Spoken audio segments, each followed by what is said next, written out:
of power gained from the assistance or control of evil spirits. Whether employed for theatrical or more sinister purposes, the key principle of magic is the same. There's a word, misdirection, that's used by lay people a lot. It's a magical term. It's a term of art. And the way lay people use it is wrong.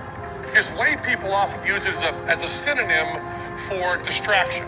Like, hey, look over there, do something sneaky here, and then you look back and the trick's done. That doesn't fool anyone.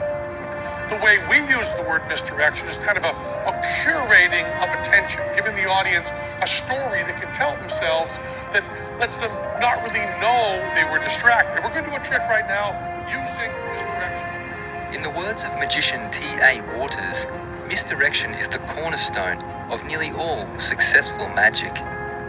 Yet to talk of magic, sorcery, and witchcraft as separate entities is nothing more than a play on words. The Bible plainly condemns all sorcerers and magicians. And prior to the 18th century Enlightenment, sorcery and witchcraft were perceived by all Christendom to be demonic agencies.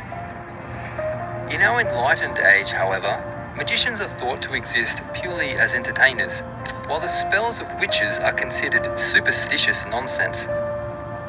Although logical explanations can be found for the supposedly supernatural happenings of magic shows, the tricks are played upon the minds of the audience, and not the objects themselves.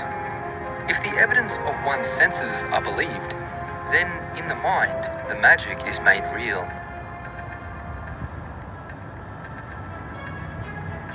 So what if, in an age where witchcraft is dismissed as superstition from a bygone age, the spells of sorcerers have taken hold over the minds of men like never before?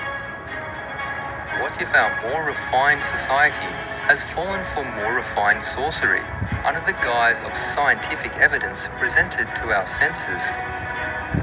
What if our entire conception of the world and its origins are a false and crafty misdirection?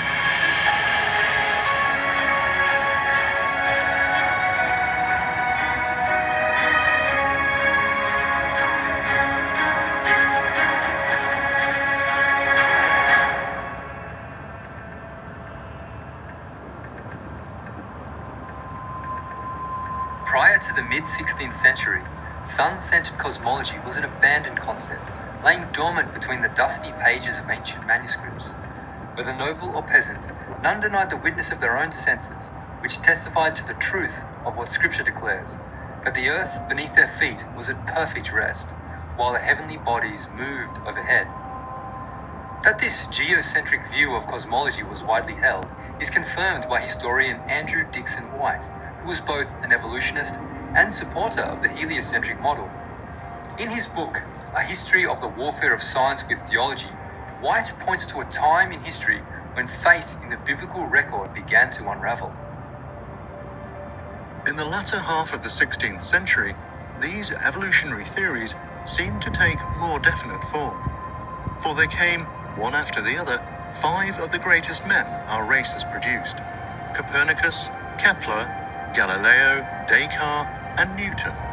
And when their work was done, the old theological conception of the universe was gone.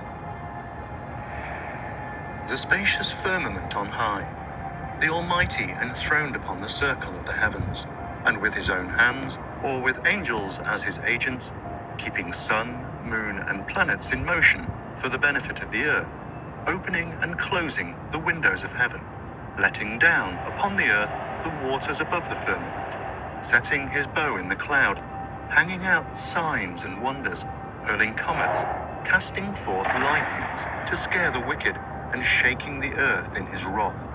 All this had disappeared. These 5 men had given a new divine revelation to the world, and through the last, Newton, had come a vast new conception, destined to be fatal to the old theory of creation.